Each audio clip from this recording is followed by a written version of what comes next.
గతంలో ఎన్నడూ లేని నీచ సంస్కృతి కూటమి పాలనలోనే కనిపిస్తోందన్నారు మాజీ మంత్రి బొత్స సత్యనారాయణ. మాజీ మంత్రి జోగి రమేష్ ను పరామర్శించిన ఆయన కూటమి ప్రభుత్వంపై ధ్వజమెత్తారు. ఒక మాజీ మంత్రి నివాసంపై పెట్రోల్ బాంబులు వేయడం ఏంటని, దాడులు చేసిన నిందితులకు స్టేషన్ బెయిల్ ఇవ్వడంపై మండిపడ్డారు. వేర్వేరు ప్రాంతాల నుండి వచ్చి పెట్రోల్ బాంబులతో దాడి చేశారన్నారు బొత్స సత్యనారాయణ. రాష్ట్రంలో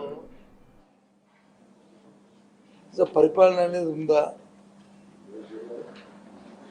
ప్రభుత్వం అనేది ఉందా అని అనిపిస్తుంది. ఇది ప్రజాస్వామ్య రాష్ట్రం, ప్రజాస్వామ్యంలో ఉన్న పరిపాలన, ఇది అటవిక రాజ్యమా?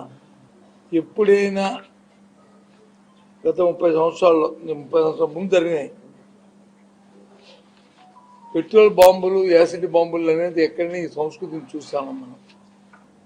అంటే ఎంత దిగజారిపోయింది ఈ ప్రభుత్వంలో శాంతి భద్రతలు కానీ, లేదు ప్రభుత్వ నాయకత్వంలో వాళ్ళ లోపాలు కానీ,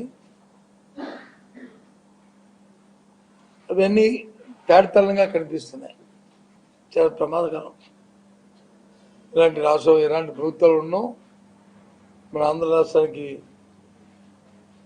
మన స్వాములైన ఈ ప్రజలకి ఇలాంటి ప్రభుత్వాలు ఉన్నాం. చాలా దురదృష్టం.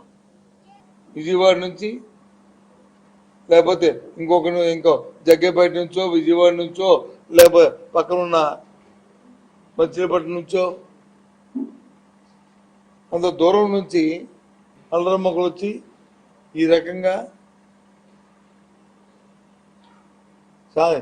పెట్రోల్ బాంబులు, యాసిడ్ బాంబులు వేసి ఇంట్లో ఉన్న వాళ్ళందరినీ కూడా జరగకూడదు. జరిగితే అదే మీ ఆలోచన విధానం ఏంటి?